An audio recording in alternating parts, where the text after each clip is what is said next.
5 more minutes. 5 more minutes.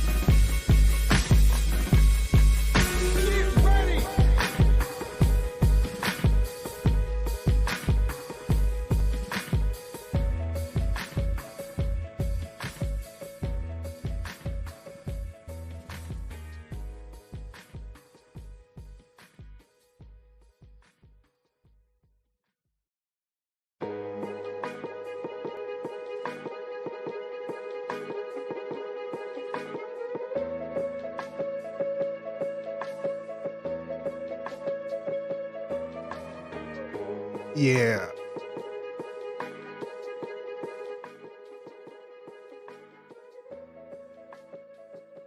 Yeah.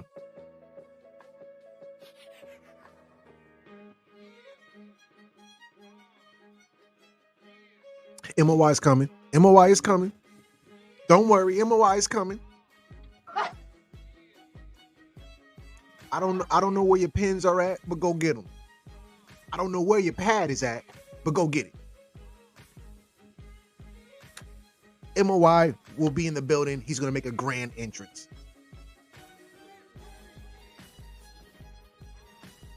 While we wait for M.O.I,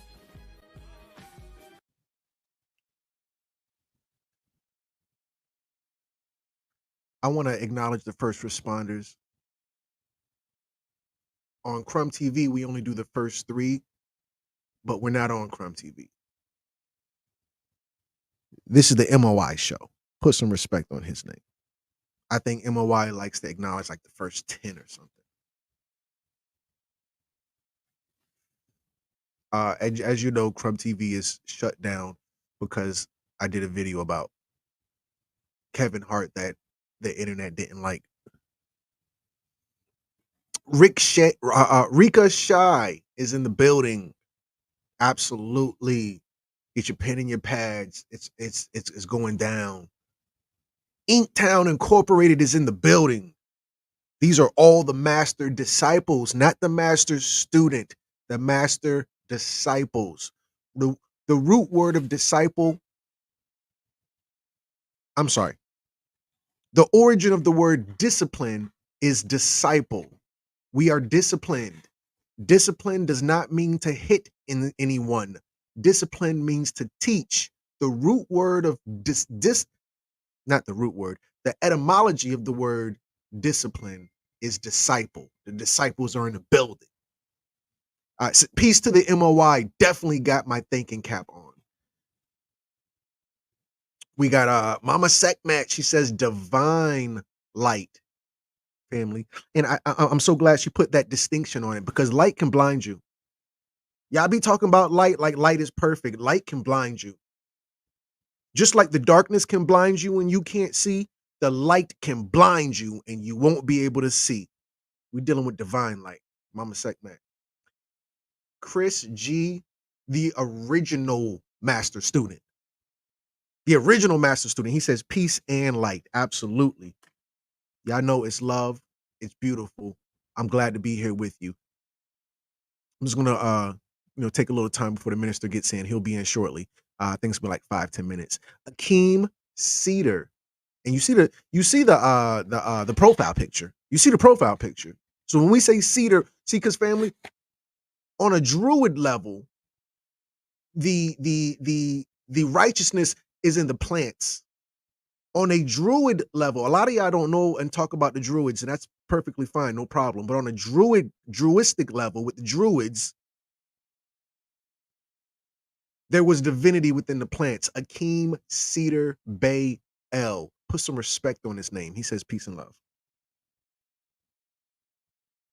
Wavy Cam. I love that profile picture too. What had it? What had it? That's a cosign right there. That's a cosign. Some of us are here to learn the truth. Some of us already know the truth. Some are here to learn the truth. Some of us already know the truth. Either way, you're in good company. This is my brother from another mother, my man 100 grand. He's going to be on my platform very soon. Crumb TV. You're going to see On Code on Crumb TV very soon. He's this is on code 24/7, 247, 24/7. Says hit the notification bell, family. Please and thank you. Absolutely. Um Eclipse 50. I'm sorry. Let me put some respect on that name. Eli Cope 55. Peace, love, and light. That's the Trinity right there. Y'all be so busy talking about a Trinity. That's the Trinity right there. Peace, love, and light. Well, we're 10 minutes into it. I'll give the minister 5 more minutes and just acknowledge a couple more people because I see some people I do want to put some respect on their name.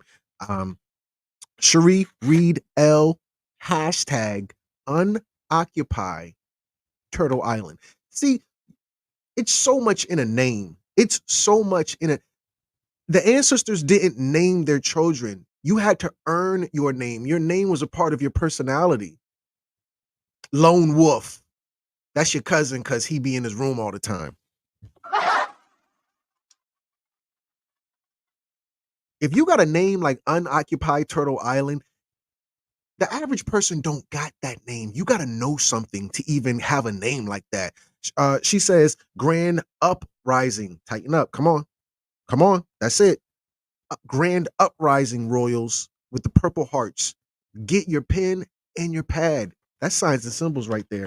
I can read hieroglyph. I can read hieroglyph. When I see the signs and the symbols, I understand them. She says, get your pen and your pad. Queen of Forces Healing Ministries. I, I tell you, you can't make this up. You can't make this up. That's divine. But with that said, I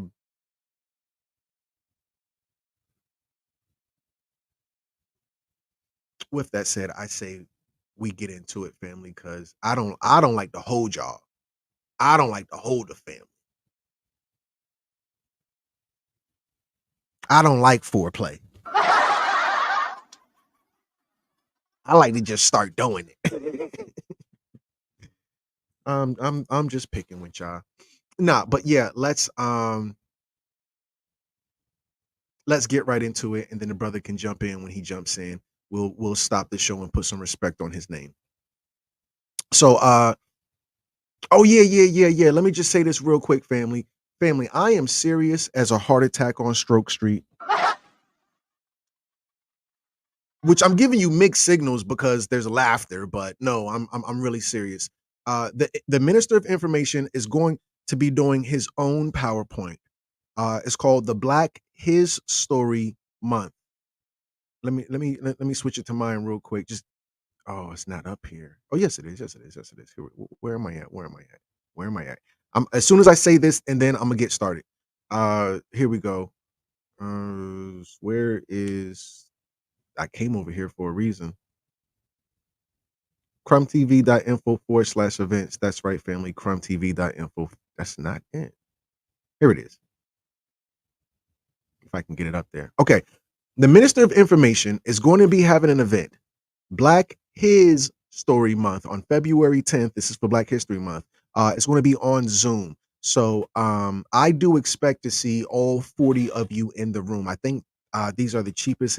I had to damn near fight him for this. M.O. was like $5,000 a ticket. I'm joking. He didn't say that. But no, I think the tickets are priced very low, very reasonable, probably lower than what the minister would like it to be. But I said, listen, I want everybody to tap all the way in. So I do expect all 45 of you to be in the building for the Minister of Information's PowerPoint. Y'all already know he brings the heat. So you know you're not going to be missing anything. Black His Story Month, Black Mystery Month, we're not Black History Month. And maybe even a little White History Month, which is what we're going to kind of do tonight. So this jank slap. So yeah, go get your tickets, crumtv.info/events. That's right, family, crumtv.info/events. The Black His Story Month. The Minister of Information is going to go through one of his PowerPoints. I don't think you've really ever seen a Minister of Information PowerPoint, so you're going to really like this one. All right, so now that I've talked you to death, I've beat this horse to death, I've done a lot. I want to jump right in to how do I get this off the screen? I'm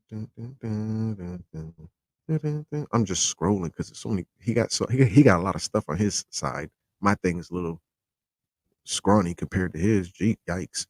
Let me fix my thing. Virtual background. Nope. Nope. Good enough. All right. So white slaves. Let's get into it, family. So I love to bring source material. I don't want anybody to say this is my opinion. I don't want anybody to say I'm going to debate Crumb because that's a waste of time. The source material, by and large, but this different source material, is a book called White Cargo. Listen, if you want to hide something from a nigga, put it in a book. So I go into the books. White Cargo, The Forgotten History of Britain's White Slaves in America.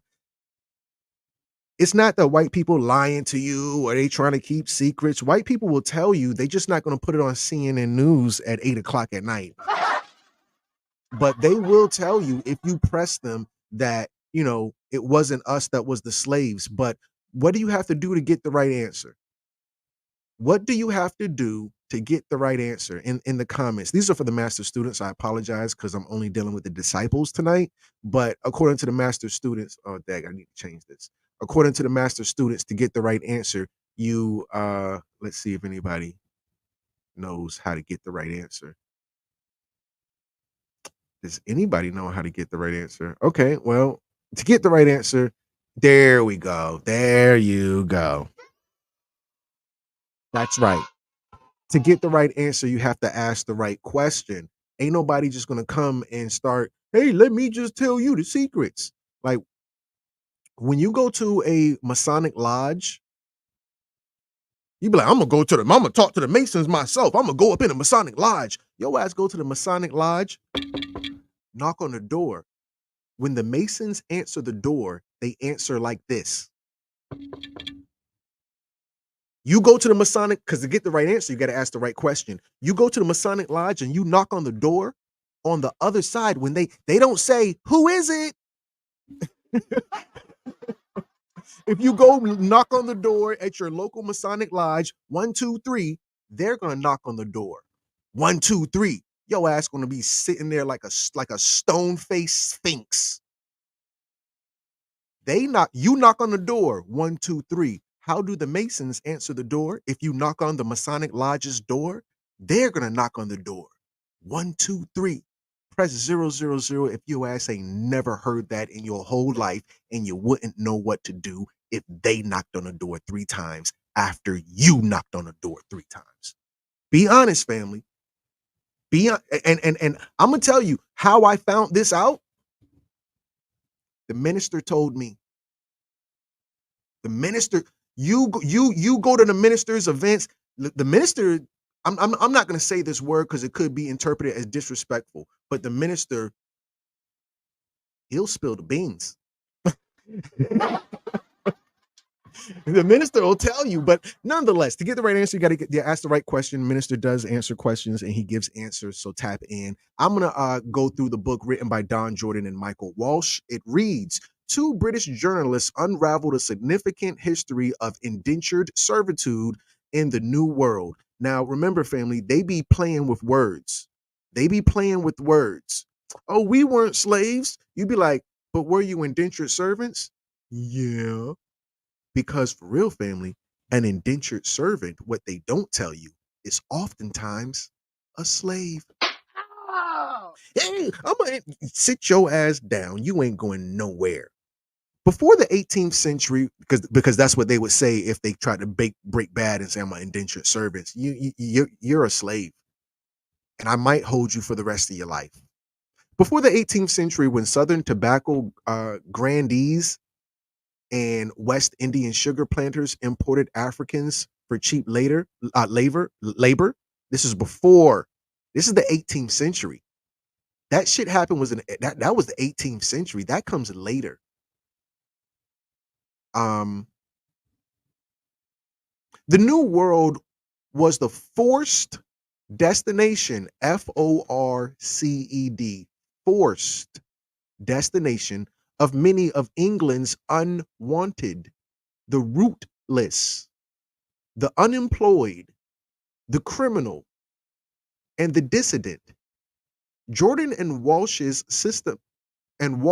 systematically dispel the creation myth in which early American settlers are portrayed as free men and women who created a democratic and egalitarian model society more or less from scratch. Surrounding the arrival of the English settlers by documenting several waves of victims of empire who were often treated as savagely as black slaves and toiled alongside them. This is the story you'll never get in school. Boatloads of children. When I tell you these white slaves, you better think children. Raked up from the streets of London, forcibly transported to places like Virginia, sold to planters, and often dead within a year. Vagrants, so they call them, and petty criminals, ranging from beggars to prostitutes. Also, the Irish who were dehumanized and deported under Oliver Cromwell. When I talk to white people and they try to talk shit about black people being slaves, I say one name and one name only. When I talk to white people about white people being slaves and not black people, I say one name and one name only. Oliver Cromwell. Write that name down. That's an important person. That's when you want to talk about the white man's slave master, the white man's slave master, damn near all of them. You know how much all is? That's a rhetorical question that I got from the Minister of Information. The first person who ever said that was the minister. And when he said it, I laughed my butt off. I digress. Damn near all of the white slaves had one slave master, and his name is Oliver Cromwell. Y'all better tap all the way in. Oliver Cromwell's ethnic cleansing policy, the kidnapped, often young people, snatched from the streets by spirits. The slave catchers over in Europe who were rounding up slaves, they weren't called slave catchers, slave wranglers, they weren't called police, they were called spirits, working to satisfy the colonial hunger for labor. And the so-called free willers who agreed to become indentured servants in return for free passage and perhaps an illusory plot of land.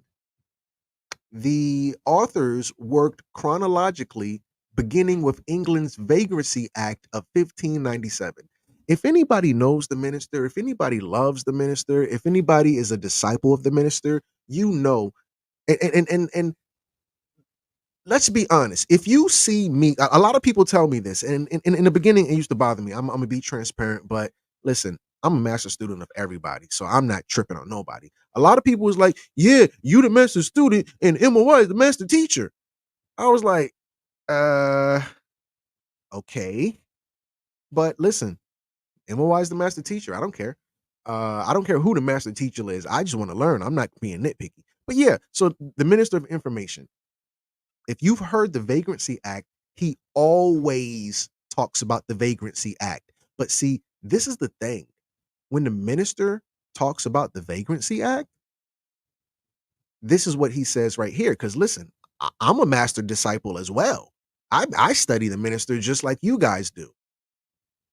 Vagrancy Act.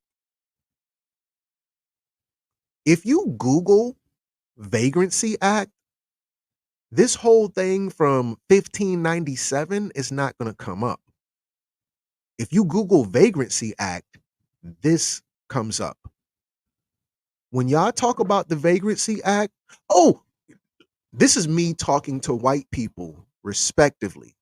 If I bring up the Vagrancy Act, white people will go to 1866. Well, after slavery, to keep you Negroes as slaves, we came out with the Vagrancy Act. And that's kind of like white supremacy, systematic slavery. I'm sorry, excuse me. Systematic racism, institutional racism. A lot of people will refer to this. This is in America right after slavery ends as a means to put Negroes back in slavery, meaning in jail. And when the minister comes on, he'll talk about it, because to not get rounded up as a child, your mama would give you a quarter just so if somebody stopped you, you had some money in your pocket. So you're not looking like you're a bum. You're not looking like you're homeless. Where did that come from? That came from Europe, because a lot of so-called white people, Caucasians, they were uh dot dot dot they were bummy. They were bummy people. This whole thing of looking up to them and wanting to be like them. At one point in time, nobody they were at the bottom. Anyway, um the authors worked chronologically, beginning with England's Vagrancy Act of 1597, under which persistent rogues could be banished to the fledgling colonies. As the first 100 street children, they were called street children. Right now, when you say, oh, they for the streets, we're typically talking about women. Oh, she for the streets. What if I told you the children were for the streets? You walk down the street, there were no women on the street, there were kids. A lot of your bums were children. And this is where on code comes in. On code, I'm a little bit surprised with you because you haven't said this. Not gypsies / Egypt on code. And I'm only picking on him because he's my brother. I just got off the phone with him. Not gypsies, but homunculus. They were homunculus. When you're in London in the 1800s, this is where Cabbage Patch, press what did we do? Yeah, we did 00. Press 111 if you remember Cabbage Patch Kids. Some of you may not be tall enough to ride this ride. You got to be born before 2001 to know what we're talking about. This is grown folk talking. This is grown folk talking. The kids might not know what we talking about. It's grown folk talk. So now, Cabbage Patch Kids was referring to these children at this time. A bunch of fucking kids everywhere. They were coming out. They were coming up out of the dirt. Because these children were not natural like you and me. You and I come from mama and daddy. These children, we're going to get to that in just 2 seconds on code. On code is all wise, right, and exact. So now these children who were in Europe at the time were being pumped out from some type of laboratory in the 1800s. This is where Cabbage Patch Kids comes in. This is where, because remember, Adam is made from the dirt. The Cabbage Patch Kids are made from the dirt. And you even have after her. Let me share a screen because a lot of you probably don't know. Cabbage Patch Kids. They putting up black kids. Y'all better stop playing. The Cabbage Patch Kids were white. They were white kids. Hold on, let me see. Cabbage Patch Kids original. There we go. You gotta type original. Cabbage Patch Kids were white. Let me type art. Not art, ad.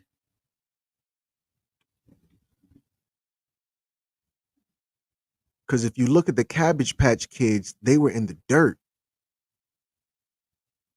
Because back then, from whatever breeding program they had, they produced too many children. There we go. This is it. They were growing babies in some type of test tube operation. And after Cabbage Patch Kids, Mama Sekhmet know what I'm talking about because these kids were dirty. Cabbage Patch Kids were these Tamahu, Flugelrod, Troglodytes, Homunculus. They were dirty. They were dirty. And after Cabbage, wait, what is it called again? Garbage Pail Kids. These kids, it was too many of them, and they were running the streets, and they were nasty, and they were dirty, and they were disgusting. And these were your first slaves. These were your first, not us, them, not us. And they died within a year. They died within 1 year. This is documented in this book, White Cargo. As of the first 100 street children were rounded up and sent off to work the tobacco fields of Virginia by 1618. It won't not nah nigga slave back then. 1618, it won't nah nigga slave at that point.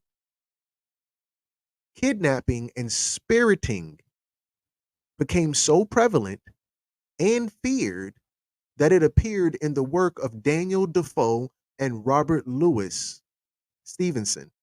The authors concluded with the abject floating British prisons off the coast of newly independent America. Floating prisons. Because remember, I think it's the 13th Amendment. I can't remember which one it is. The 13th Amendment says we're going to abolish slavery except if you go to jail. The first slaves were jails for children. We're going to lock these rowdy, rambunctious, dirty, sickly, uh, uh, disgusting, eating out of the trash. We're going to make them. We're going to make them slaves because they're screwing up the streets of London. Origins of servitude. Remember, they didn't call them slaves; they called them servants. Look at this picture that I've posted. These are obviously slaves. I put this picture here for a reason. Does this look like kids or does it look like adults? I see some older kids, but some of them are definitely children. This is a picture. This isn't Pale Kids or Cabbage Patch Kids. I can't tell you where this is from right offhand, but you know, this is a depiction of a real scene. And again, a good teacher doesn't tell you what to see, they just can tell you where to look. If you see children as slaves and this European children as slaves in this picture, can you press 222? I see children and they're slave. Right, Little Orphan Annie. Little Orphan Annie was a dirty redhead outcast that nobody wanted. We don't want Little Orphan Annie. I remember there was a movie when I was a kid. Let me see if I can pull it up. About one of these orphans that nobody wanted. Um, Problem Child movie, Redhead. This dude, Problem Child, it was with John Ritter. Oh, I didn't know that was John Ritter. I was too young at the time. Let me back up. So there was a movie about one of these kids that came from the orphanage. If you remember this movie of one of these Slavic redhead children that came from the orphanage that was problematic. If you remember this, press 333. I'm going through the numbers tonight. I'm sorry. Numerology on 5 trillion. If you remember the movie with these orphans, they were problematic. They were unclean. They were poorly behaved. Nobody liked them. If you remember that movie, press 333. We all remember, not all of us, but some of the older people, because you got to be this tall to ride this ride. To understand what we're talking about in this room, you would have had to been born before 2001. Respectfully, at least 2001. This is grown folk conversation. Let's get back into it. These are the problem children that remained in them orphanages all the way up until you and I were children. Origins of what they call servitude. Servitude dates back to England's medieval serfdom. The Ordinance of Laborers passed in June of 1349. It won't not black slave. 1349, we're not dealing with black slaves. There is white people who even tell you that black people were slaves. They don't say it back in 1349. That's a fair statement. The ordinances of laborers passed in June of 1349 declared that all, you know how much all is? That all men and women under 60 who didn't practice a craft, if your ass wasn't a mason, Masonic craft, not a speculative mason, I think it's called a practicing mason. If you're a real mason, you lay bricks. I'm being funny with the Masonic thing, but yeah, you had to know how to do something. You're not just going to be a bum in London. If you're a bum, we're going to lock your ass up because we've got to fix this problem with you low lives, respectfully, if it could even be respectful. Men and women under 60 who didn't practice a craft must serve anyone requiring their labor. This is where slavery starts at. Men and because right, the Moors have come in as in 711 and they don't leave until 1491.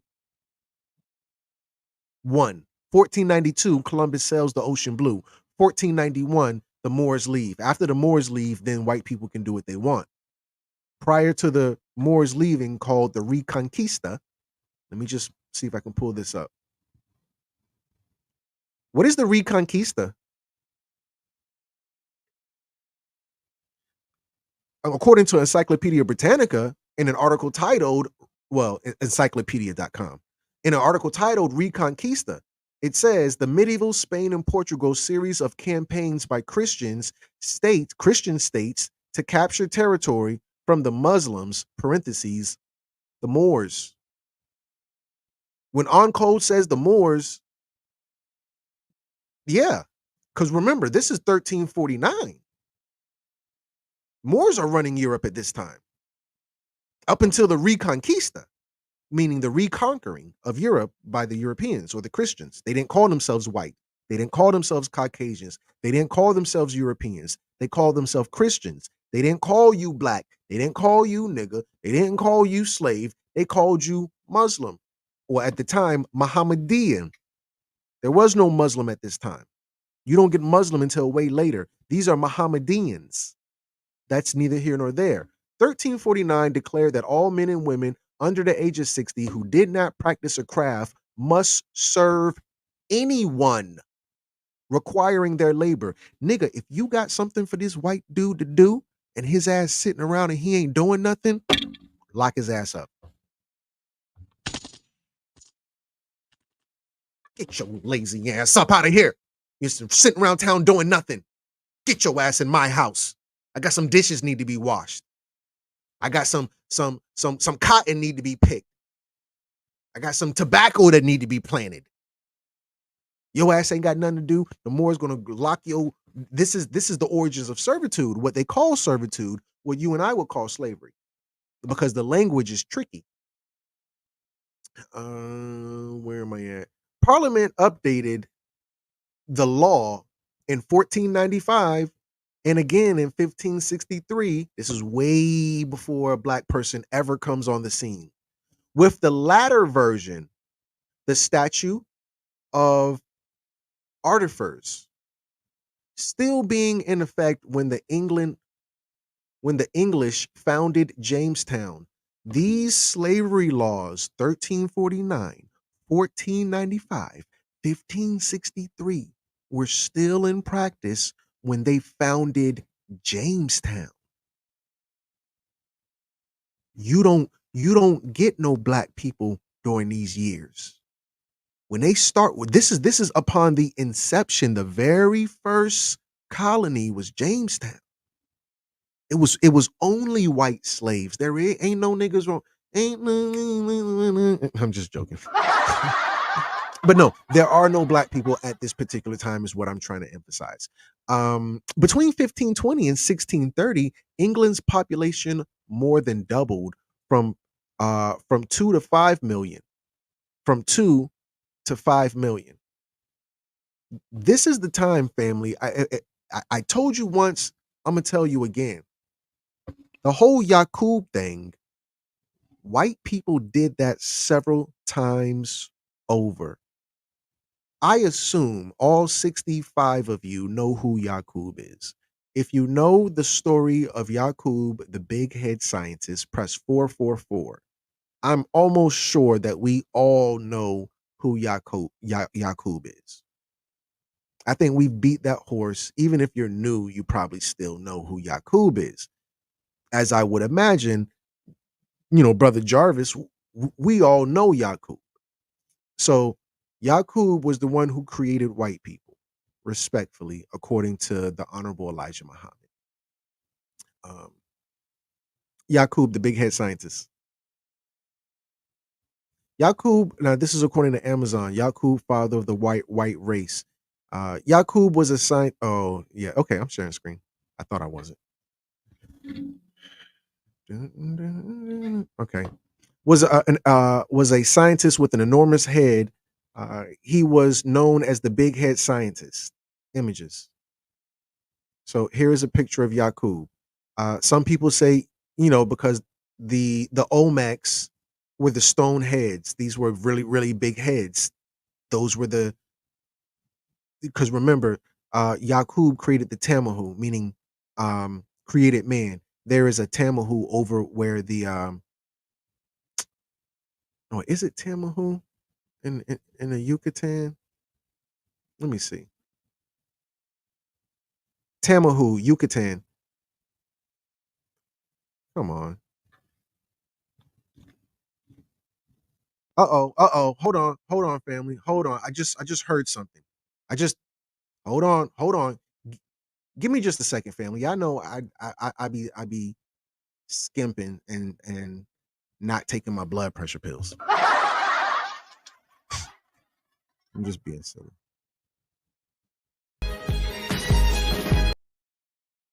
Let me see. Let me see.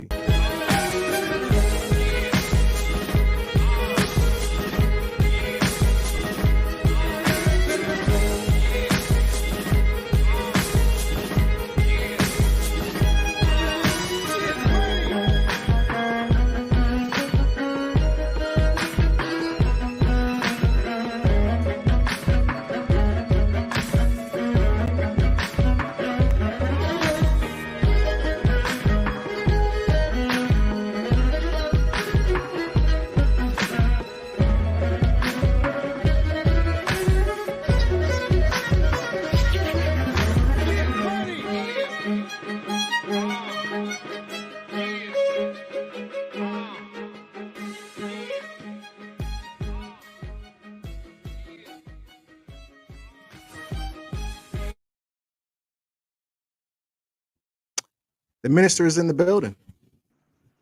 Just want Peace and light, good brother. Peace and light. M.O.I, Minister of Information.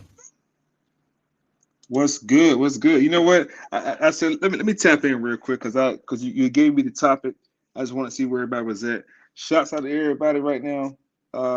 that's in the comments, keeping it hot. Be sure to share this, man. Be sure to share this right here. And I wanted to hop on here briefly to just drop the fact that coming up soon, got a project in Atlanta. That's right. I'm coming live. I don't think I've really been live in Atlanta for one time. This is it right here. Yeah. This is it right here, family. Live. Check it out. Not so Black History Month is coming Come up, on. right? And y'all Yep. know right after that, we got our Negro Spiritual Jubilee with Juneteenth coming up. But Mm. definitely check this out right here, February the 10th. Hop on the Zoom with your boy. You know, on Zoom, we can go in on Zoom. We can't do too much on here, but we can go in on Zoom, live PowerPoint, getting into it. I got a classic lecture. Get out of your cotton picking mind. Come on. Get out of your cotton picking mind. And it's one more I'm gonna deal with also dealing with words and definition of the English language because I think now y'all are ready for it. Back then I was kicking this shit, nobody was understanding what I was saying, but I Right. think now y'all are ready. February 10th, lock in the link. Where can we lock in on the link with this at? Is the link up yet? Are they ready? We ready? We good? Can they get Yeah. tickets? How can they tap in? I'll type that in right now. That's crumtv.info/events. That's crumtv.info/events. I will put the link in the comments of this video on the Minister of Information's YouTube channel. That means you have to go to the Minister of Information's YouTube channel, hit the subscribe button, and of course, then you can definitely hit the link. For sure. So listen, tap in for sure. Hit the link. Chrome got a line of shit coming up this year, family. It's a lot coming up this year. You know what I'm saying? So get on these events, man. Tap in early with your boy, man. Appreciate it. I'm gonna hang out for a minute if you don't mind. Just listen to the lecture, man. I definitely want to jump on here real quick and drop that drop.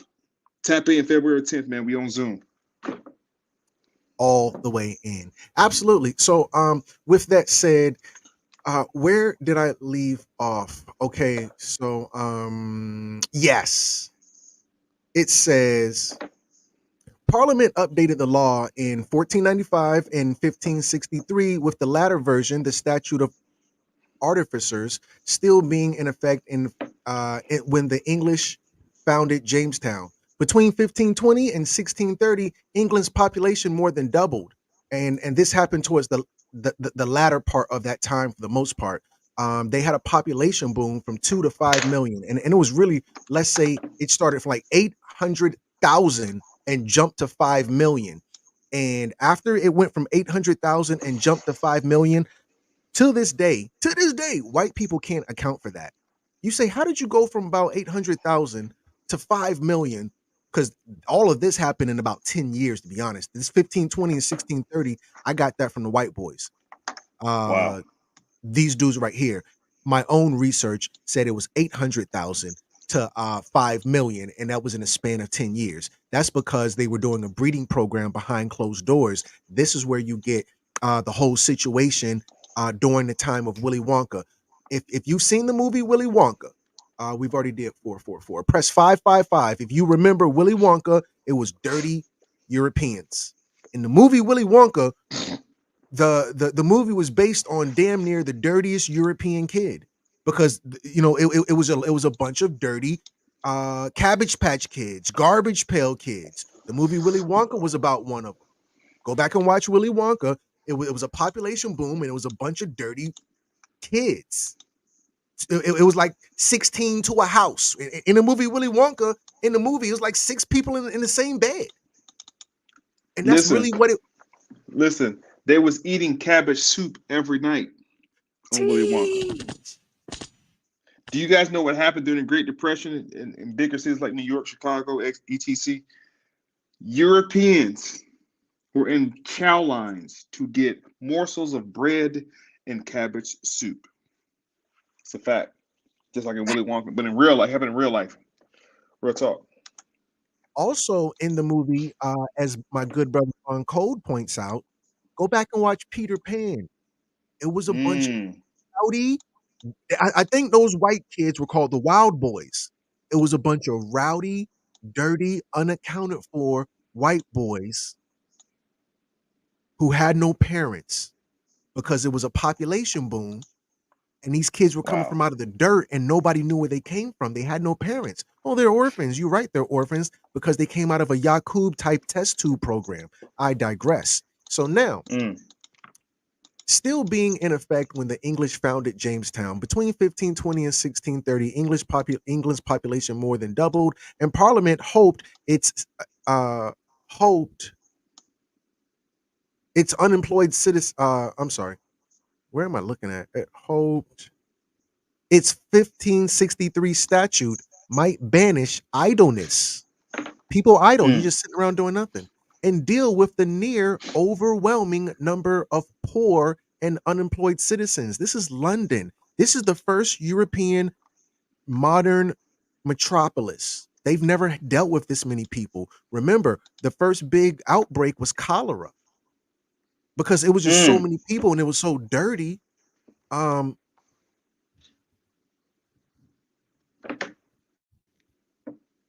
Cholera in Europe. Uh, I'm sorry, dag nabbit. I want to just give you an idea of what they were dealing with. It was just a bunch of people, and they were just dirty. And look, look at the. Well, hold on. Am I sharing screen? When I typed it, well, I didn't type it. Cholera, Europe. Look at the kids. Look at just people. It's overcrowded. It's dirt. It's squalor. It's rats. They're throwing feces out the window. It's a very bad situation at this particular time. I digress. The statute to help unemployed citizens. In fact, the founding of the Virginia itself was partially in response to in response to this problem. In his discourse of Western planting in 1584, Richard Somebody the Younger argued the problem. In his discourse on Western planting, he argued to Queen Elizabeth that the new American colonies would energize England's decayed trades Mm. and provide work for the country's multitude of loiterers and idle vagabonds. Now, There's Minister, that word. Yep, there's that word. Vagabond. so now in England, an indenture or contract for labor was known as a conveyant merely personal, a covenant merely personal, and could apply either to farm laborers or apprentices learning a trade. Not necessarily an apprentice learning a trade, it was mostly farm laborers. We're going to ship your ass to America, put your ass in the field, you'll be dead within a year, but it's so many of you, it doesn't matter. Yep. Yep. Um, where did I leave off? Okay. Contracts generally lasted a year because they died, after which terms were renegotiated. Now, these are children we're going into contract with. Remember, there was no child labor laws. There was no laws that say children couldn't go into contracts. Now, because of this, there are laws to say children can't work and children can't go into contract. As the merchant and adventurer Sir George Peckham noted in 1583, many English men and women willingly became servants in hope thereby to amend their estates. And young children were sometimes bound to service by parents who might not otherwise be able to afford their upbringing. Now, these weren't their real parents. These were people who were burdened with these children and they had to get these children off of them. While there wasn't necessarily a strong stigma attached to indentured servitude, the institution, the first in England and then in Virginia, temporarily transformed free men and women into chattel. Ain't no nigga around at this time. The first chattel slave were Caucasians. They were Tamahu. They were Flugelrod. They were Troglodyte. They were homunculus. Continuing on. now, now, if I can add value real quick, I just want to pull out some receipts, bro. If you can pull up real quick for me, What is a manor? MANOR. What is a manor?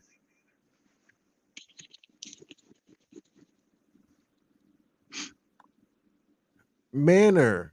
Um, That's not what I'm looking for. yeah, that's not. Oh, here it is. MANOR. Excuse me. I apologize. Please forgive me. Manor. A large country house with lands. The principal Stop right there. house. Stop right.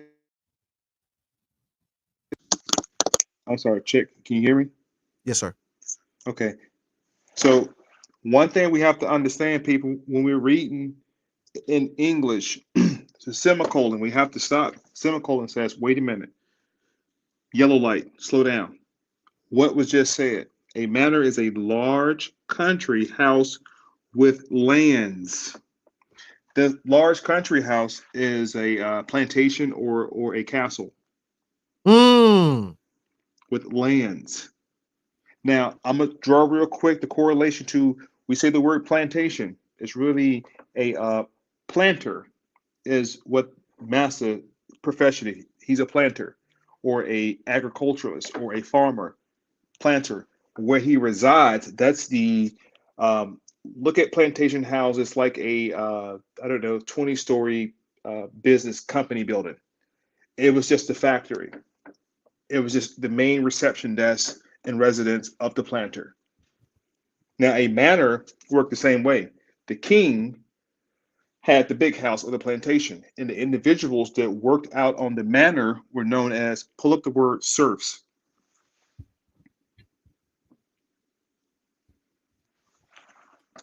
Now, the serfs were also known as citizens. Serfs, yeah, meaning. Put Mm. serfs on a manor, where we just left. Serfs on a manor. Oh, I spelled it wrong. It's SE. Excuse me. Please forgive me. Okay. So watch the correlation. I'm sure family real quick. A serf is a person. I can't see the whole thing on there, but there we go. Okay, cool. A serf is a person who is forced to work on a plot of land. What is chattel slavery, as you were taught Negroes were doing during the time of slavery? Mm. This is what they had Negroes doing. This was a system, long old system that comes from Europe. See, in Europe, the serfs were the citizens.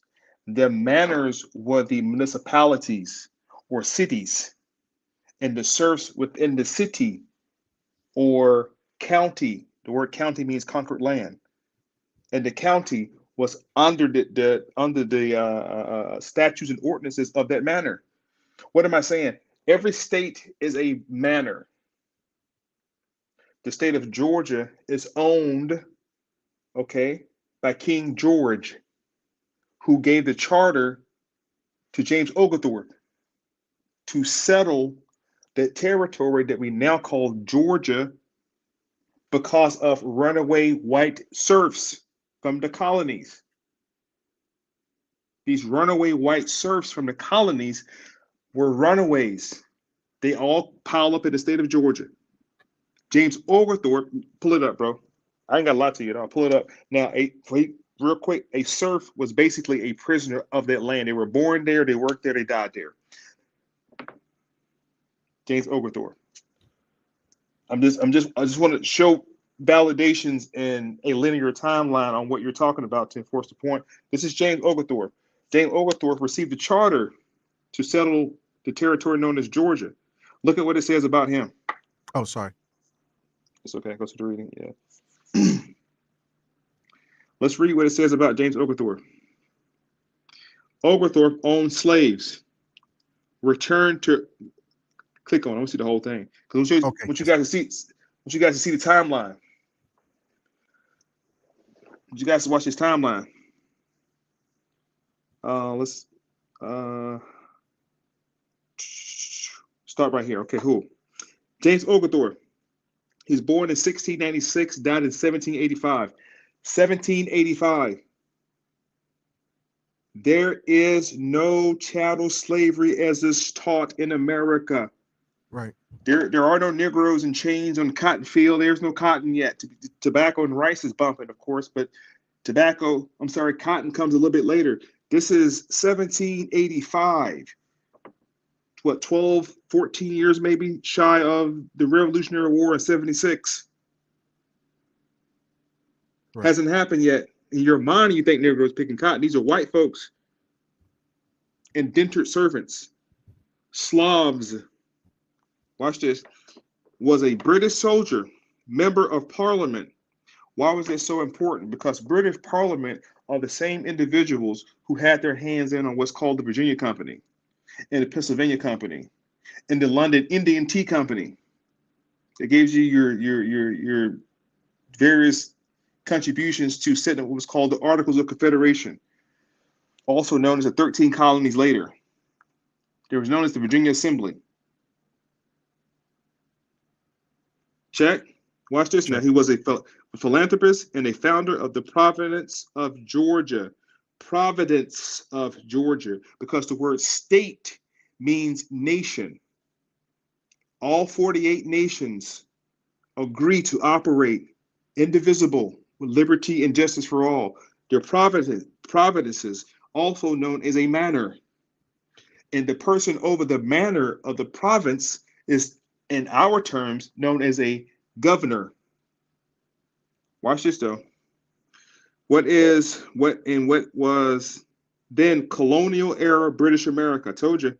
As a social reformer, he hoped to resettle Britain's worthy poor. That means who? The New World initially focused on those in debtor prisons.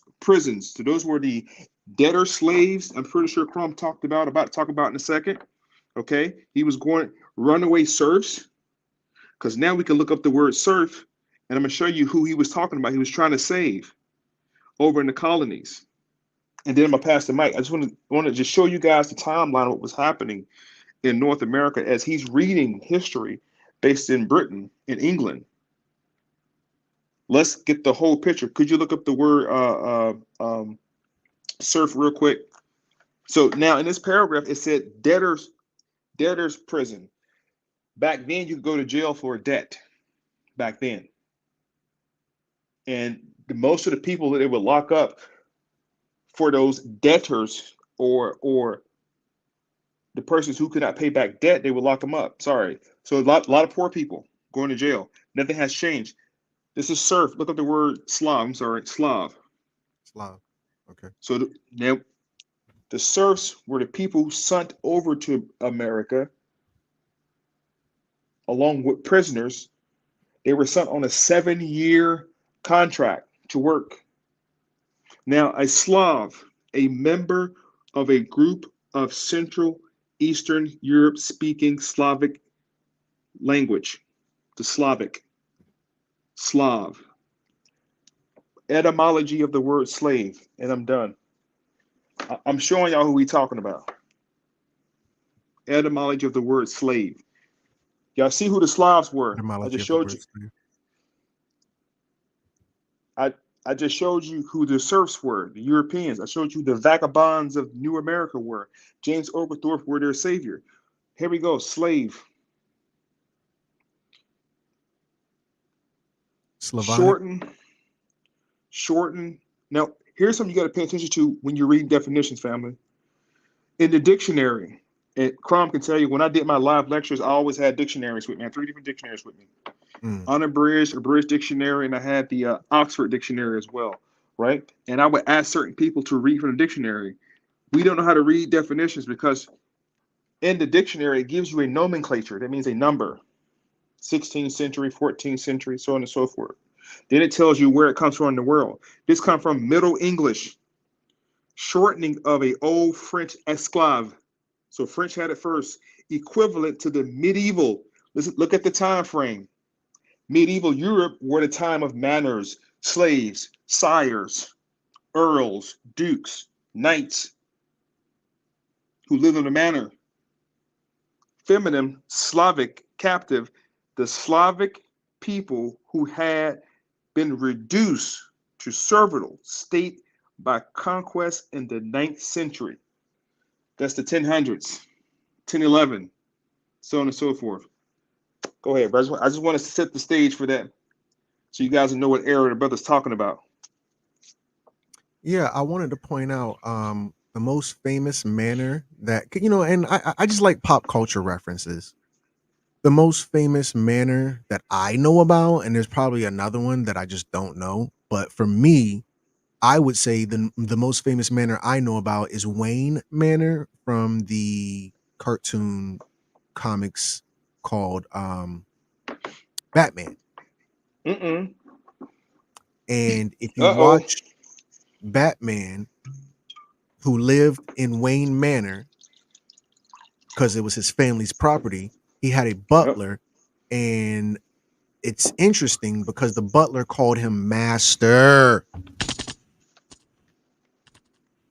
So you live on a Yep. manor Master with Wayne. and they called that man master. Master Wayne. Okay. You can't make this up. Okay. Wow. So in England, um an indenture or contract for labor was known. I read that part. George, English women, men, estates, children bound to service, parents able. Oh, chattel or property to be bought and sold. So these are your first chattel slaves. You don't get. There are no Negroes around at this point. Moving forward. Oh! I already moved forward. I got a lot to read. The Virginia Company of London, because this is all taking place in London, always had more land than labor to work it. At first, the company attempted to entice investors by offering them shares in the company that were redeemable for land. But when profits failed to materialize and the colony became infamous for its high mortality rate, because everybody died within a year, the company began shipping servants to Virginia at its own expenses and placing them on company owned land. Your ass gonna work for 7-Eleven forever. An Englishman willing to risk his life in order to work someone else's acreage wasn't usually someone who could afford transatlantic passage. Oh, transatlantic, the slave trade never happened. Ain't no transatlantic passage. Yes, it was. But what you may not be aware of is that that was Europeans, not us. This is according to the book White Cargo. Once the servants arrived, the company could rent them out to planters in a plantation, I just told y'all that. requiring the planters to take responsibility for the workers, food, shelter, and health. That's why they tell you slavery is not as bad as they tried to make it out to be. These were bums, these were vagabonds, these were people who had no jobs, they had no skill sets. Listen, I'm going to give you food, shelter, health care. We're going to take care of you. This is not a bad deal, nothing to be stigmatized. With the introduction of marketable tobacco, however, demand for labor skyrocketed. Private investors who, alongside the company, had shipped servants at their own expense continued to do so while the company rid itself of its role as rental agent. Instead, it sold servants directly to planters as a price based on the cost of passage. Family, if your ass ever worked for as a day laborer, wait, let me see. Did we do 555? Did we do 555? I don't know. Yeah, we did 555. Press 666 if you ever worked of or you ever heard of a day laborer. A day laborer is somebody who go down who says, I don't got a job, and they'll find a job for you. And they'll put you on that job and you work. Family, day labor been around since forever. The first slaves did something that you and I did, or at least heard of, called day labor.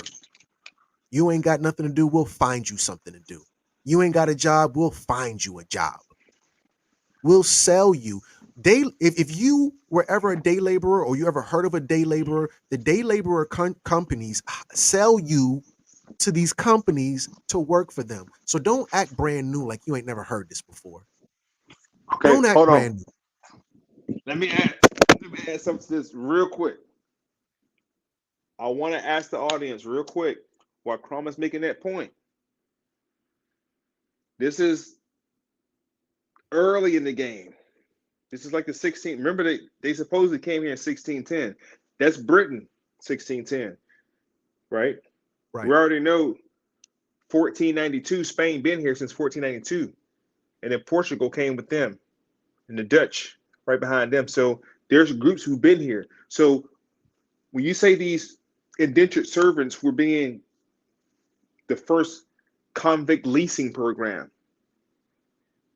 this is the first convict leasing. Now you're going to see it happen later with the Negroes, way worse than this. But as Crum is reading through this paragraph, I don't want you guys' mind to get fixated on people who own these white slaves were all white, because you have to look up a man by the name of Anthony Johnson and the man Mm. John Casser. This is in 1653. He was bought in 1640. Now the Negro slave situation was like the 18. That's 200 years later. We haven't even got to the Revolutionary War yet. And a Mm. black slave owner, Anthony Johnson, was the first person to own a person for life. White people didn't start that. Owning for life. And there's a word called code noir, which gives instance to owning somebody for life. But what Crum is explaining right now, family, understand that these white Slavs, or these so-called white folks who are working the plantation in the colonies, they're they're clearing the land. They're knocking down trees. They're building cities like Philadelphia. Okay, they're taking over places like Charleston, South Carolina. They're bombarding places like Myrtle Beach, South Carolina. I just told you about James Oglethorpe came and set up shop for the state of Georgia. They can't touch Florida yet. It still belongs to Spain. But just please keep in mind, as Brother Crum is reading through this paragraph, I want to put you guys in time and space and who we talking about. Don't just At this time, there is no black people, white people at this time. There is no racism. You either belong to the crown or you don't. That's it. Racism, as we know, it haven't even begun yet. It was a class system, and that was it. Continue, please. I apologize. Day labor is sort of colloquial. The official term that the family may be more familiar with is called a temp agency. That's what I was trying to say. If you ever heard or worked for a temp agency, they sell your ass to, yeah, temp service, temp agency. We called it day laborer, which was probably not an official term. But yeah, this is the first that. Oh no, Crown, we weren't slaves, we were day laborers. Okay. Okay, okay. Trump, here's a question for you. Who was the first black day laborer or first black temp service? Who had the first black temp Mm, service? you got me there. Teach Harriet Muhammad. Tubman. Harriet Tubman. Oh my god. Check the What? receipt. Listen, I'm on my Cat Williams shit right now. Check the fucking receipts. She would take she would take slaves off the plantation in places like Maryland and take them up the river and sell them over to a man by the name of John Brown. And the slaves found out about the shit and wanted to kick her ass. I swear to God. So when they say that she was running the Underground Railroad, she never went past Maryland to get nobody. She didn't come to Mississippi or Alabama. She didn't come down through him and free nobody. She went to Maryland and she would take slaves off the plantation, creep them out of there, like they show you in the movies and shit. But she would sell them over to a sea captain by the name of John Brown, and he would pay her for bringing him bodies to work. Look that shit up. Continue. My bad. Nah, you hey, M.O.I just brought receipts, names, dates. He's fully loaded, family. Okay. With the introduction of marketable tobacco, Yeah, I'll keep going. Demand for labor skyrocketed, private investors, blah, blah, blah. Rental agent. Instead, it sold servants directly to the planners at a price based on the cost of passage. Planners, mariners, and merchants then fixed the servants' years of service based on the labor required to recoup their purchase price and subsequent care. Whatever it costs for me to get you over here and take care of you, that's going to determine how much I pay for you. Servants who ranged, and to recoup my costs.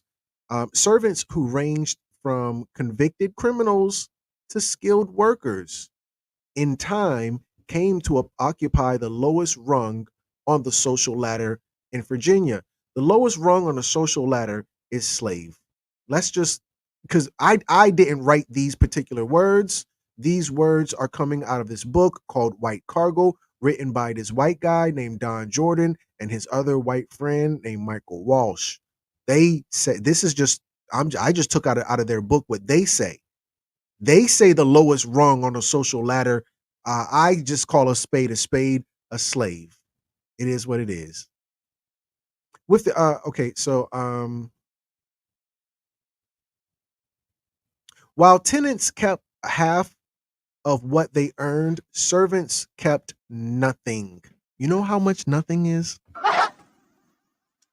And were almost entirely at the mercy of their masters for the terms of their indentures. And just to make this clear, if you were late for work, your ass got more time. I'm sorry. I thought I'd get free in 7 years. Yeah, but remember, in the third year, the whole 7 years you were on time, except for the third year, which was on Christmas Day, you were late. So because you were late that one day within all of 7 years, we're gonna extend your time by 14 years. You no, slave masters were bad, Crumb. This is where they got that reputation from. Not from you and me. Keep moving on. Movements up the ladder was limited. Even once a term of service had been completed, although servants with marketable skills had a greater chance of success. If your ass know how to do something, then yeah, we're gonna let you free. You can be a free man. But if your ass a low rung slave and you don't work very well and your ass be getting sick and breaking limbs and complaining how it's hot, then yeah, we're gonna extend your service because hopefully you'll die within your servitude. The average lifespan of these servants was 1 year. They never made it. Never would have made it. They never made it the 7 years. They died within the first year. I told you that on slide number one. Moving on. The British were noted for transporting prisoners out of England to be made to work at their various colonies. These weren't regular slaves, they were people who broke laws. Just like the minister was saying, oh, they were breaking laws. They're not criminals breaking laws, they're people that couldn't pay their bills. Press what we did. Press 777 if your ass is in debt right now. You owe somebody something. And every last one of you jokers better press 777 because you Christmas just passed and you know you done spent some money that you really didn't have. So the situation that all of us in, because listen, I'm gonna press 777. Family, I owe some people some money. I ain't gonna lie to nobody. I owe some people some money. If you at that particular time, if your ass would have owed somebody some money, your ass was your ass is going to be a slave, and you're probably not going to make it to freedom. Moving on. The British were noted for transporting prisoners out of England to be made to work their various colonies from 1615 to 1870. Remember, what year did slavery end? I'm reading this to you of what they were doing to white people up until 1870. That may not mean anything to you, but if you ask yourself, when did slavery end? Then that sentence is going to make more sense to you because this is after slavery ended. They're still doing this after slavery ended. This is after the 13th, 14th Amendment. I don't even know what number it is. But after that, because remember, 13th, 14th, whatever amendment, that applies to you people in America. 14th, 13th Amendment don't apply in Europe. In Europe, this goes on until 1870. America ended slavery, indentured servitude, whatever banner you want to operate under, they ended that with the 13th Amendment. But this continues, and this is 1865. This continues up until 1870 for white folk in Europe. 250,000 criminals were conditionally pardoned, exiled, and transported to penal colonies. Hey, guess what? I'm just picking on my brother because I know him, he know me. Guess what, on code? Guess what? We're gonna let you out of jail. No, no, no. Your ass don't go back to London. We're gonna send you on a first class trip to America. And we're gonna give it to you for free. And we're gonna give you free healthcare. And we're gonna give you free food. This is your lucky day. That's how they sold it to you. Oh no, we weren't slaves. Yeah, because they put a pretty picture. They put your slavery, their slavery, inside of a pretty box. We're gonna let you out of jail. You get a free ticket. But remember, the 13th Amendment said not only is slavery ended, except if your ass go to jail. This is where the whole jail thing connects from. Oh, man got locked up. He a slave again. Yeah, because jail has always been associated because this is bondage. You vagabond. Your birth certificate is a bond. You're in bondage. Slavery and jail is one and the same. Tomato, tomato. Moving on. From 1615 to 1870, 250,000 criminals were conditionally pardoned, exiled, and transported to penal colonies. Remember, this is a penal system. Before 1775, more than 50,000 prisoners were sent to America, primarily to Virginia and Maryland. With the American Revolutionary War, then from 1788 up until 1869, still after slavery ended, more than 160,000 prisoners were sent to the British colonies of Australia. They did it here, they did it there, they did it everywhere. They had a problem with the prison overpopulation. The prison industrial complex started in Europe with their own people. It was just too many of them. They were packing the prisons. Dump they ass in the desert. Who gives a fuck? So moving on. Sorry, part of my language.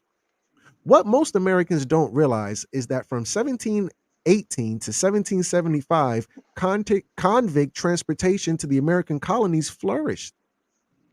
What was done by the British was to banish a convict to America, uh, was for a term of either 7 to 14 years, after which the convict could theoretically come back to Britain. This is in theory. I think only one person out of a billion came back. This is only in theory.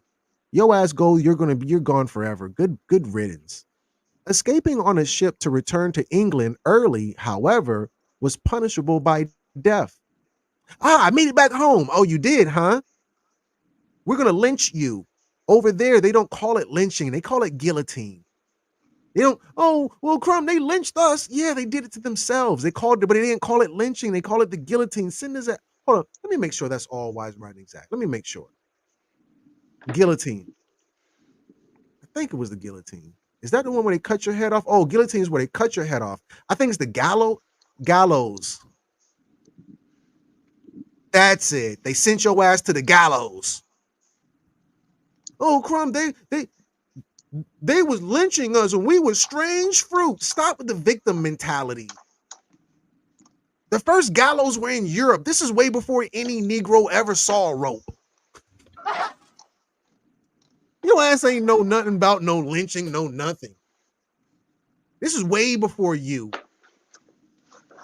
Oh, well, Crumb, because they'll show you pictures of black people being lynched, white people standing around. They'll show you these pictures of your ass being lynched and everybody standing around. because this is this public thing, but they won't show you this. Their people being lynched and everybody standing around. This is way before you niggas came in the picture. What are you talking about? What are you talking about? Y'all playing victim Olympics. Y'all want to be oppressed so bad. We see, oh, they lynched us. Yeah, it's called the gallows. What are you talking about? Moving on. Sorry. Your ass would go to the death penalty if you punishable by death. This wasn't just a sentence for men. Some female convicts were transported to the American colonies as well for crimes such as being lewd. If if if that hoe talked too much, send her ass to America. She be in the streets gossiping, halter tops. Oh, she for the street. You for the streets. Send her to Virginia and walking the streets after 10 p.m. You remember, uh, uh, everybody talks so much stuff about Jack the Ripper.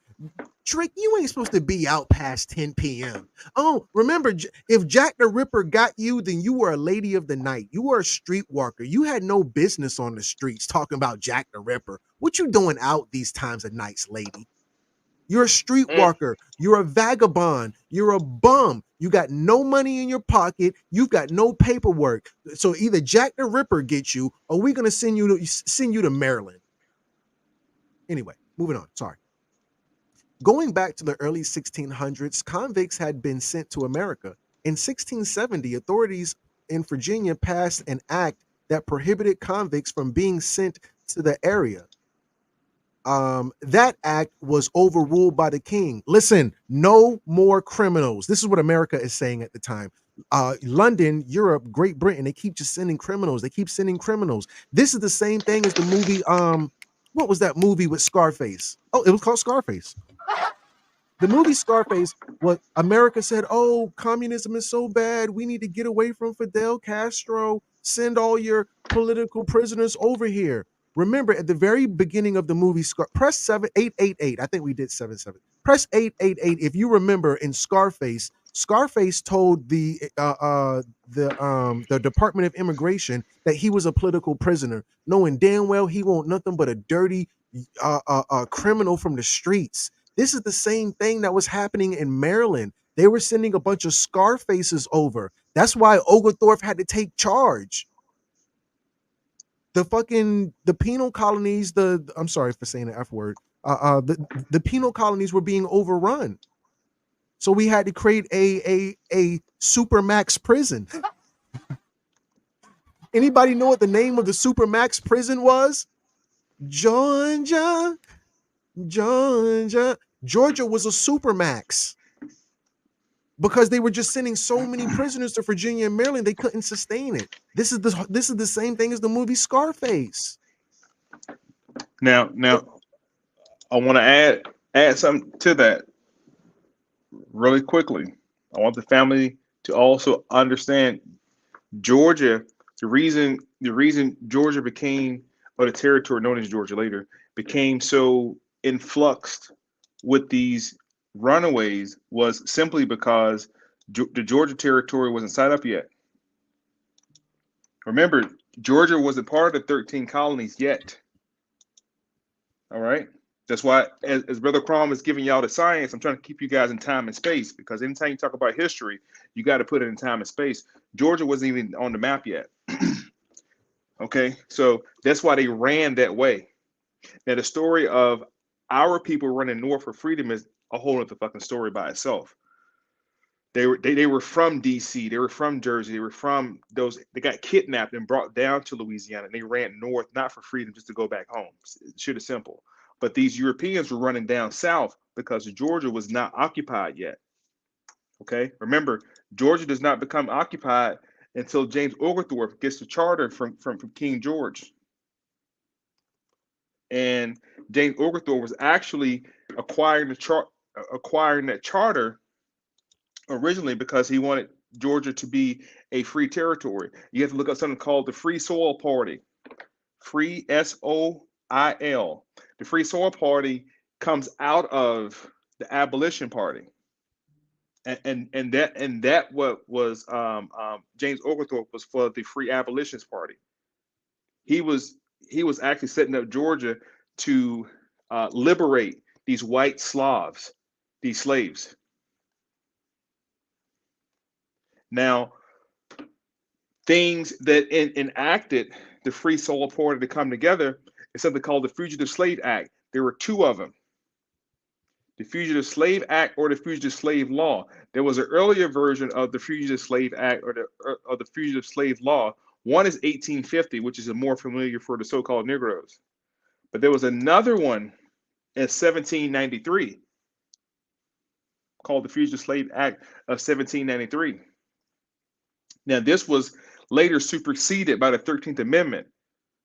This had nothing to do with Negroes at this point. This is 1793. There are no Negroes yet. Correct. They're still fighting the Indians in 1793. They just got Britain off their ass 20 years before this.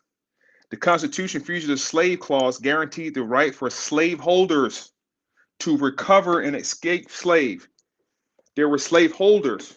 Let's talk about them motherfuckers. I feel like we're not highlighting the the unseen hand at play. Crom mentioned earlier. I think you said something about the London Tea Company or British something. So you had the London Tea Company, you had the Virginia Company, and it was the Pennsylvania Company. Those companies were a conglomerate of European shareholders who set up what was called, look this up, it's gonna blow your fucking mind. It was called the colonial experiment. Now, later we're going to see the state of Georgia, with James Oglethorpe, was called the Georgia experiment or the colonial experiment as well. Wow. The colonial experiment. Colonial life become easier. People lived longer, gave birth.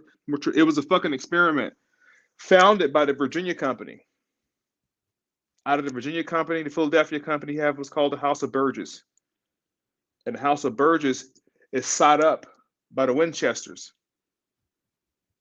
These are rich European Lombards and capitalists who are funding an idea. This is fucking Shark Tank. 1700 Shark Tank. All right, today, sharks, I got for you a fucking unlimited amounts of land over the New World.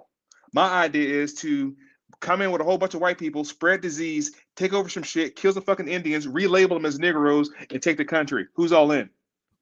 And the sharks bought into the shit. And then gave birth to the Virginia Company. Please look at the Virginia Company, brother. I'm listen, 2024, I'm on my cat shit. I'm on my Cat Williams shit. Cat's out the bag. Truth got to come. It's the age of truth. This is the Virginia Company. We'll do a PowerPoint later dealing with the shields and the symbols. That's for a later time. This is the Virginia Company. Hold on, let me pull up my notes as well while I'm talking to you guys. You guys can. According to Genuine Smithfield, Virginia. Stay on code. Since Virginia was the second. So now, the Virginia Company was an English trading company. Remember that. English trading company. Because see, oh boy, so much. England, Spain, all the Europeans were based on a monetary system called mercantilism. Merchants. They were merchants. They went by the law of the sea, without going too far into that. So the Virginia Company was founded in 1606. It was given a charter by King James I. And the objective was what? Colonizing the eastern coast of America. The coast was named Virginia. After who? Elizabeth I. Do you know what else was named after Elizabeth the fucking first? Charlotte. Another city was named Charlotte, North Carolina, after Queen Charlotte. They're going up and down the coast, renaming everything. New Hampshire, what was called Nova Hampshire. Nova York, Nova Jersey. This is the new version of what's in Europe. This is the setup. Scroll down a little bit more. Westminster. I said Westchester. I'm sorry. Westminster. The headquarters, London, England. Scroll down a little more to the roll real quick. This is the part you guys got to see. So as he's going over what he's reading, keep this information in mind. The Virginia Company was formed to bring profit to shareholders to establish the English colony in the New World. The company, under the direction of Treasurer Sir Thomas Smith, was instructed to colonize land between was instructed to colonize land the 34th and the 41st parallel. Do we know why? And we don't have to go here. I'm gonna let you continue, brother. But that last sentence lets you know a thing called the Intercaterra Cavina was in full effect, because that was the area of land that they got access to after the defeat of the Moors in Spain. On the call, it was called the Intercaterra Cavina, which was in 1489. 1492, Colombo come right behind that shit, and we go from there. So I want to set that up for you guys. Virginia Company, the London Tea Company, the Philadelphia Company, and then around the 1600s, you have a group of Quakers, Germantown Quakers, who got together and formulated what was called the abolitionists, the first abolitionist group, which went into what was called the Republican Party or the Whig Party, and they fought against slavery the whole entire time. But I digress. Yeah, that Whig party is actually Whigamore party, but I digress as well. So yeah, continuing on. Where did I leave off at? Let me just peruse through this. What most Americans don't realize. Next sentence, 14:7-14. This wasn't a sentence for just men, 10 p.m. Going back to the early 1600s, convicts had been sent to America. In 1670, authorities in Virginia passed and prohibited convicts from being sent to that area. Yeah, stop sending criminals. There's just too many of them. The act was overruled by the king. No, we're going to continue to send criminals. By the early 1700s, British convicts were sent over in droves and upsetting free Americans. In fact, even before the Transportation Act of 1718 really opened the doors, for Britain's dumping of undesirables in America, some colonies tried to pass laws that would prohibit the practice. It's just too many vagabonds, too many criminals, too many dirty women, too many dirty children. Hold on. What year are we talking about right here? You're reading on, bro. In the paragraph. 1718. The Transportation Act of 1718. This happens again, family, in 1892 to 1924. America's largest, most active immigration station, where over 12 million immigrants were processed at Ellis Island. Ooh. The vagabonds, the unlearned, right, came into what was called America around the time frame of 1892 to 1924. Do you know why? Something called eugenics. Ooh. Niagara Falls, New York. Please pull the receipts up. This happened twice in America. So when you how did so many white people get over here? Because they did this shit a couple times. Not just what the brother just read in the 1700s, but they came back again in the 1890s and 1900s, did the same fucking thing in America. Please continue. So I have an illustration here of a slave being whipped. Oh, Crumb, remember when we were slaves, they would whip us.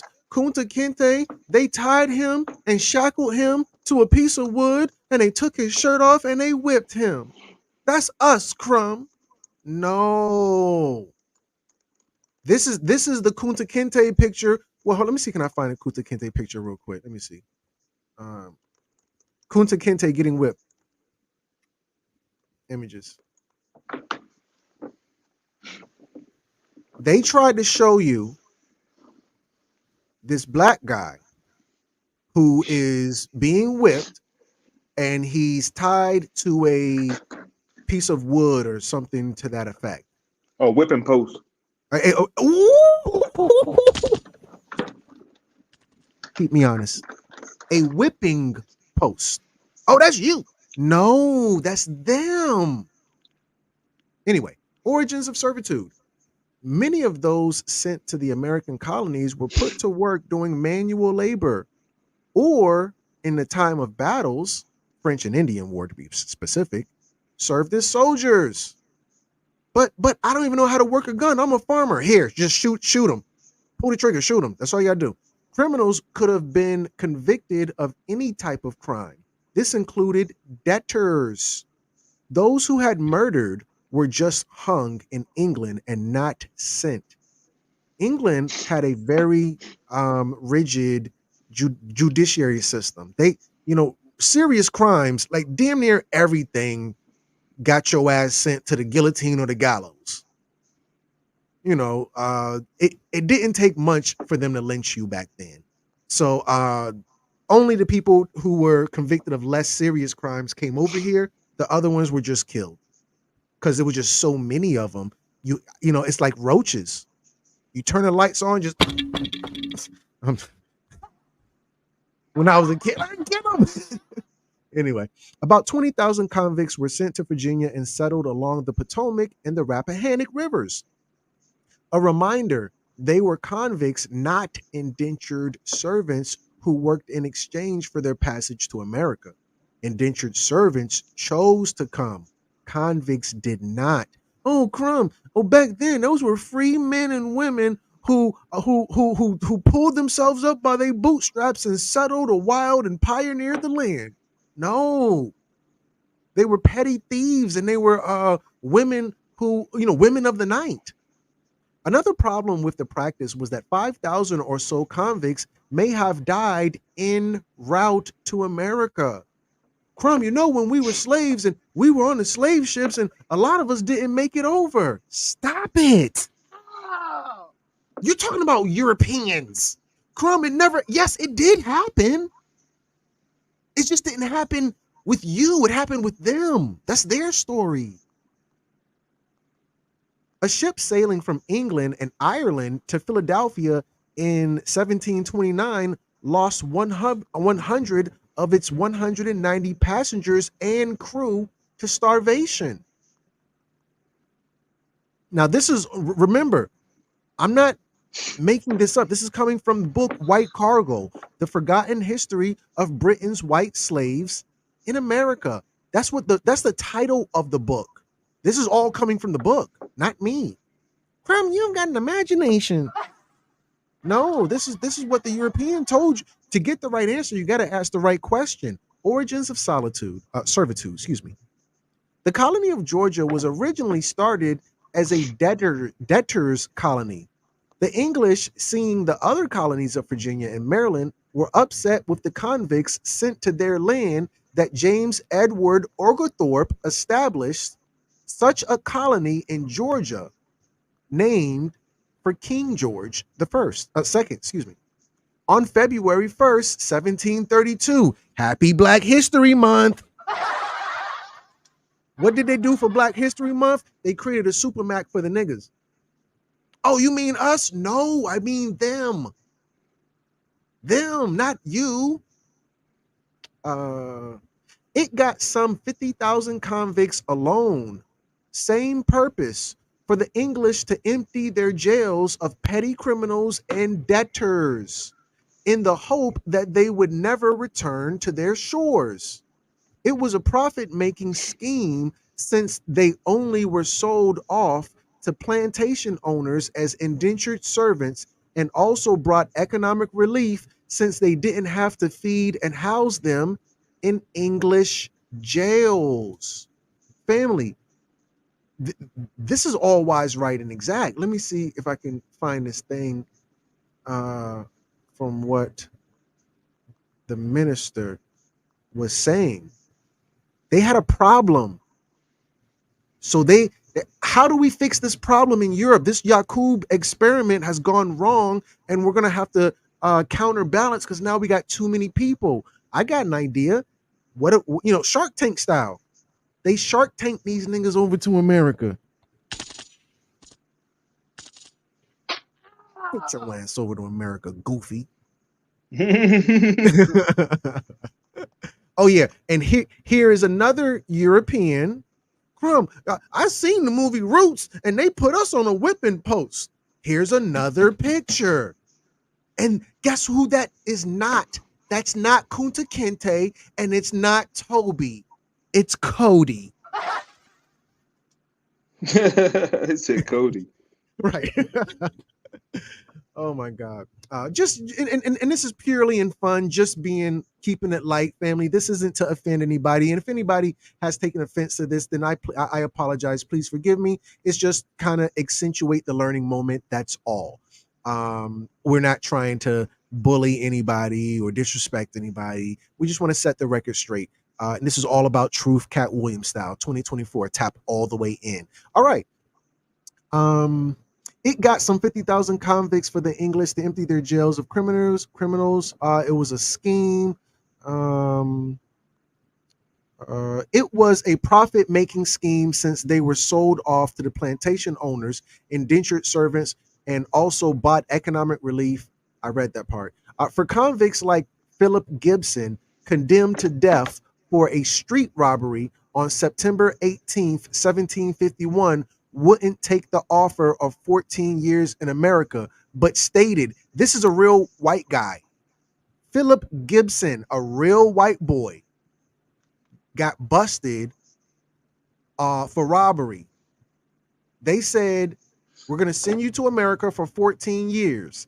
He said, and I quote, I would rather be hung. We're going to send you to America. Fuck it, kill me. I ain't going over there. I ain't trying. Listen, just kill me now. Because remember, there was an average 14 years. You weren't going to make it past the first year. It's easier to die in Europe than to die in them fields in Virginia and Maryland. It was a death sentence. It was a better death to just die here. Just lynch me. It'll be a quick and easy death versus me having a long, drawn out, painful torture in America. This is it's indentured servitude. Really? It sounds like slavery to me. Oh, Crumb, our people, we were jumping off the slave ship because we chose death over slavery. No, that was them. What are you talking about? If we're going to tell the truth, we're going to tell the whole truth, all of it. Moving on. Most transports were young men, although as many as 1 out of every 5 were women. Nearly all of them had been convicted. You know how much nearly, they were these were free men and women, Crumb. These weren't slaves, they were indentured servants. Nearly all of them were slaves. Origins of servitude, continuing on. This is on the right side. It says White Slave, Memoirs of a Fugitive. Crumb, we were runaway slaves and Harriet Tubman. And Crumb, if you go and look at the real history of Uncle Tom, he was a runaway slaving underground, blah, blah, blah. No, that was them. Servants typically worked 4 to 7 years in exchange for passage, room, board, lodging, and freedom dues. While the life of an indentured servant was harsh and restrictive, it wasn't slavery. There were laws that protected some of their rights, but their life wasn't easy, and the punishments meted out to the people who wronged were harsher than those of for non-servants.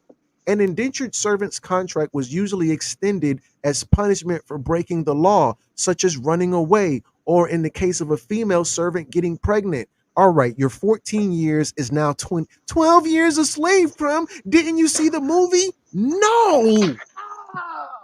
Her ass get pregnant. It's 28 years a slave. You know how why? long? Please. You know why? Look up a word. It's partus sequorum ventrum. Dang, that sounds hard. Partus sequorum. Right. Okay, there we go. Read it. It says, did I pull it up? Okay.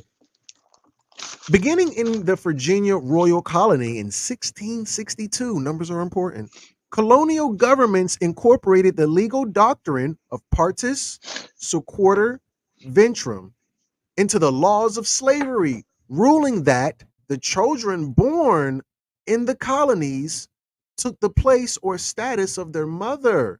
Therefore, children of enslaved mothers were born into slavery as chattel. Remember, this is Bam. 1662. Ain't no niggas around right now. Not yet.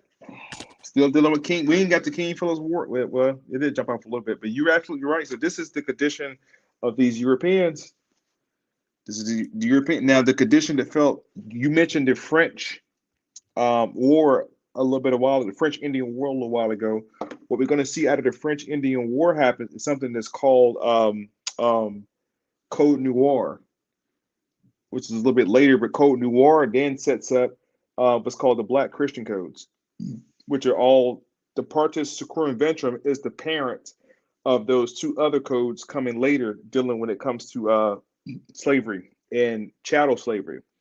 Those statuses come later. You're going to see something else arise during the slave era period for white folks, something called meritorious manumission. Meritorious manumission.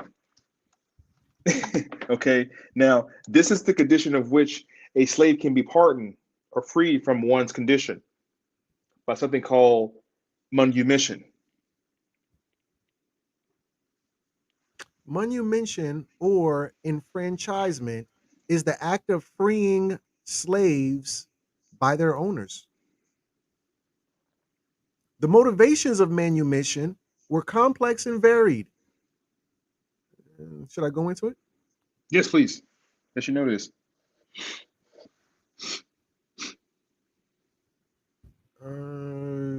Different approaches to manumission were developed, each specific to the time and place of a particular society.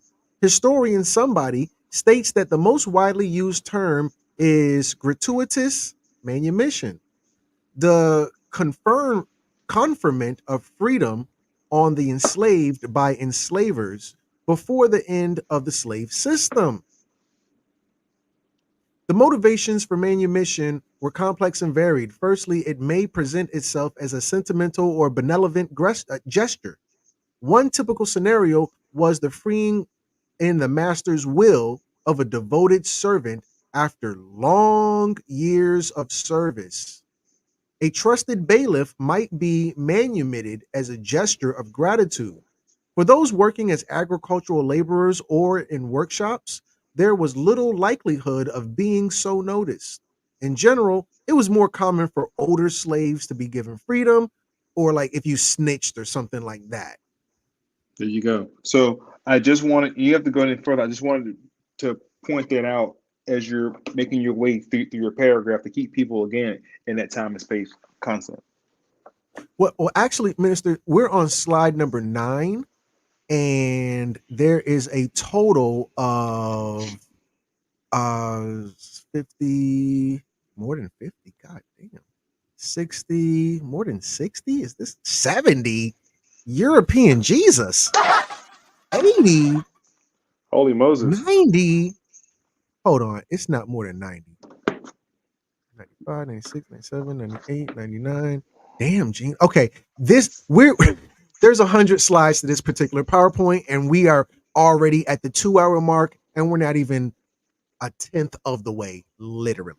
So with that said, I think we've given the people enough for this particular measure. I wanted to put this out there for the minister because this is the M.O.I podcast. Family, if you want to see them, I'm sorry, if you want to support the minister to have him continue on, please, please, please donate to the Cash App. It's money sign Chef J Ponder. Again, that's money sign Chef J Ponder. Is that the correct Cash App, Minister? Yeah. It is. Somebody sent me $7 yesterday, so yeah. Okay, cool. So that is the Cash App. The number from yesterday was 7. So respectfully, because today is the 8th. The number for today is 8. Send, as we pass the collection plate around, $8. You can send $8. The minister will receive that directly. It goes to him to keep up what he's doing, so on and so forth, because he does do a lot. But family, if you want something else, because there's more, obviously, then you can tap in on February 10th. This is during Black History Month. This is We're Not Black History Month, Not So Black History Month, Black Mystery Month, White History Month. I mean, that's probably more so me. But yeah. With the M.O.I. Black History Month, February 10th, 2024 on Zoom. He has a PowerPoint called Get Out of Your Cotton Picking Mind. Get out of your cotton picking mind.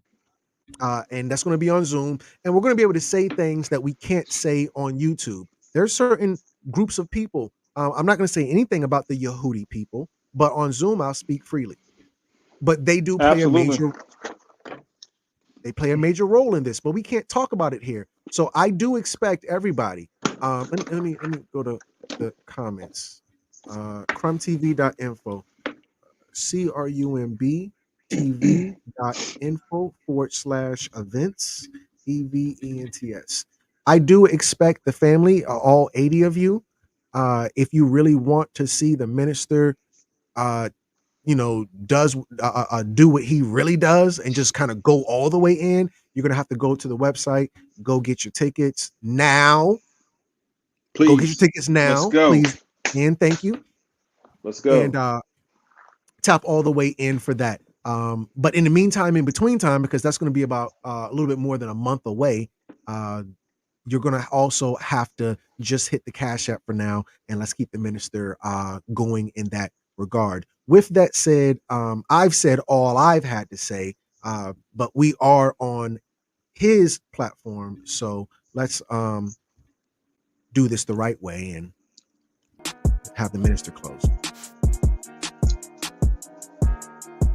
Everybody get your pen and your pad, you took notes. Definitely tap in with your boy February 10th, man, on Zoom. Come rock with me. So much more I wanted to say tonight and really dive in. I can go live on this bitch for like 5 hours straight, and we can really get it in. Definitely come over there, check me out on that Zoom, man. It's gonna be nuts. It's gonna be crazy. Get your pen and your pad, take your notes. We're dealing with everything, but get out of your cotton picking mind, boy. We're gonna expose it.